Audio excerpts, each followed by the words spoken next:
আসসালামু আলাইকুম এভরিওয়ান, কেমন আছেন সবাই? আজকে আমি নতুন একটা রেসিপি নিয়ে চলে আসলাম, খাসির মাংস রান্না। তো আমরা কম বেশি সবাই খাসির মাংস পছন্দ করি, তবে অনেকেরই কমপ্লেন থাকে যে খাসির মাংস রান্না করলে একটা বাজে স্মেল আসে কিংবা কালার ভালো আসে না। তো আজকে আমি যেভাবে রান্না করব, আপনারা যদি ফুল ভিডিওটা দেখেন তাহলে আমার বিশ্বাস খাসির মাংস নিয়ে আর কোনো কমপ্লেন থাকবে না। বিভিন্ন টিপস নিয়ে আজকের ভিডিওটা। তো চলুন এখন রান্না শুরু করা যাক। এই পর্যায়ে আমি গরম মশলা, তেজপাতা সব কিছু দিয়ে দিলাম।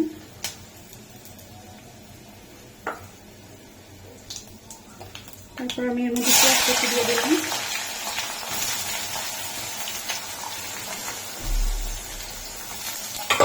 এখন পেঁয়াজটাকে আমি ব্রাউন কালার করে ভেজে নেব।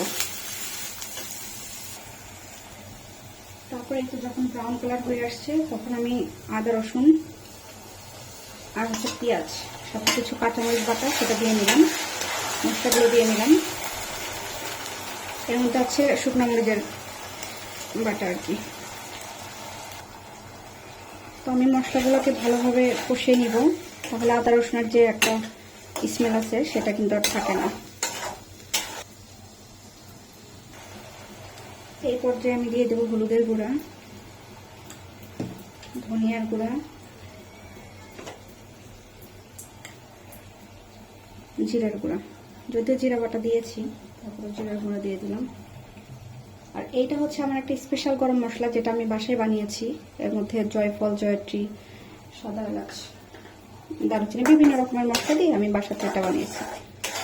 তারপর এই পর্যায়ে মশলাগুলো যেন পুড়ে না যায়, এর জন্য আমি একটু গরম পানি দিয়ে দিলাম।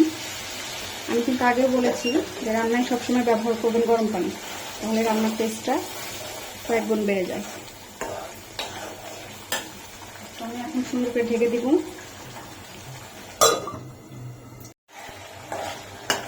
এরপর মশলা আমি কষাচ্ছি। মশলাটাকে খুব ভালোভাবে কষে নিতে হবে, তাহলে আপনার রান্নাটা অনেক ভালো হবে। প্রায় 10 মিনিট পর আমি ফিরে আসলাম। দেখেন মশলাটাকে আমি ভালোভাবে কষিয়ে নিয়েছি। এই মশলা থেকে কিন্তু তেলগুলো উপরে উঠে গেছে, এটাই বোঝা যাচ্ছে যে মশলাটা ভালোভাবে কষানো হয়ে গেছে। আমি মাংসগুলো দিয়ে দেবো। মাংসটা আমি কিছু মশলা দিয়ে মাখিয়ে রাখছিলাম আধা ঘন্টা 1 ঘন্টা আগে।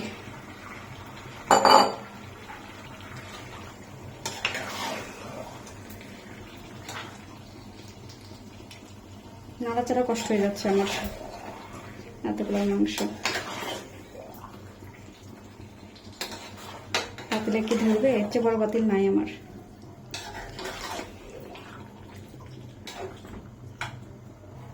তো প্রথম 10 মিনিট আমি মাংসটাকে হাই হিটে রান্না করব। এখন হাই হিটে দেওয়া আছে, 10 মিনিট আমি এভাবেই রান্না করবো। দেখেন আমার জন্য নাড়াচাড়া কষ্ট হয়ে গেছে। প্রথম 10 মিনিট হাই হিটে রান্না করার পর আমি মাংস পড়ে গেল। জালটাকে একটু মিডিয়াম করে দিয়েছি। তো আমি যেটা বলছিলাম প্রথমেই, যে অনেকেই কিন্তু খাসির মাংস রান্না করতে বিভিন্ন কমপ্লেন করে যে খাসির মাংসে একটা গন্ধ আসে কিংবা টেস্ট ভালো হয় না।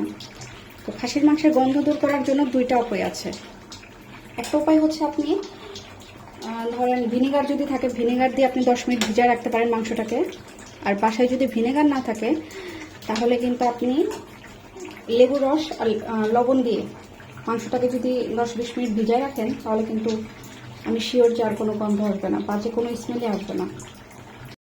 দেখেন ফাইনালি কিন্তু আমি কড়াইটা চেঞ্জ করে নিয়েছি, কারণ আমি ওখানে নাড়াচাড়া করতে পারছিলাম না। আমি হাই হিটে রান্না করার পরে দেখেন মাংসের তেলগুলো কিন্তু উপরে চলে আসছে। তো এই পর্যায়ে আমি আবার মাংসটাকে ঢেকে দিব। ঢেকে দিয়ে চুলার আঁচটা একদম লো করে দিব। এই মাঝে কিন্তু আমি অফ ক্যামেরাতে 2বার নাড়াচাড়া করে দিয়েছি, যেন মাংসের নিচে পুড়ে না যায়। এখন আমি আবার ঢেকে দিব। ঢেকে দিয়ে আবার স্টেট 15 মিনিট এভাবে রান্না হবে লো হাটে। মিডিয়াম হিটে স্টেট 15 মিনিট রান্না করার পর এই যে আমার মাংসের কালার দেখেন কত সুন্দর হয়েছে, তেলগুলো কিন্তু সব উপরে চলে আসছে। তো এই পর্যায়ে যদি আপনাদের মাংস সিদ্ধ হওয়ার জন্য পানি দিতে হয়, তাহলে অবশ্যই কিন্তু গরম পানি ব্যবহার করবেন, না হলে কিন্তু মাংসের কালারটা সুন্দর আসবে না, যেহেতু খাসির মাংস। আপনারা চেষ্টা করবেন অবশ্যই গরম পানি ব্যবহার করতে, তাছাড়া কালার স্বাদ কোনোটাই ভালো আসবে না। আমি তো দেখেন অনেকক্ষণ রান্নার পরে মাংসের কালারটা কতটা সুন্দর হয়েছে। তো আমি এই পর্যায়ে পানি দিয়ে দিব সিদ্ধ হওয়ার জন্য। তারপরে এই পর্যায়ে আমি পানি দিয়ে দিলাম, একটু পানি বেশি দিয়েছি কারণ এটা আমি খুব ভালোভাবে সিদ্ধ করে নিব অনেকটা সময় নিয়ে। তারপর ফিরে আসবো আবার আধা ঘন্টা পর। ফাইনালি গাইস আমার রান্না শেষ পর্যায়ে। তো খাসির মাংসের গন্ধ দূর করার জন্য কিন্তু আরেকটা টিপস আছে, সেটা হচ্ছে পেঁয়াজের বেরেস্তা। রান্না শেষে যদি পেঁয়াজের বেরেস্তাটা দিয়ে দেন তাহলে কিন্তু অনেকটাই হচ্ছে বাজে স্মেলটা আর থাকে না। তার সাথে আমি ওই যে আমার সেই স্পেশাল গরম মশলা আর এখানে জিরার গুঁড়ো আছে সেটাও দিয়ে দিলাম। তারপর এখন নেড়ে চেড়ে এখন খুবই আস্তে করে দমে রাখবো 10 মিনিটের মতো। তারপরে আমি এটাকে নামিয়ে নেব। তো আজকের মতো এই পর্যন্তই। ভালো থাকবেন সবাই, আবার দেখা হবে কোনো একটা নেক্সট ভিডিওতে। এ পর্যন্ত সবাই ভালো থাকবেন, সুস্থ থাকবেন। আল্লাহ হাফেজ।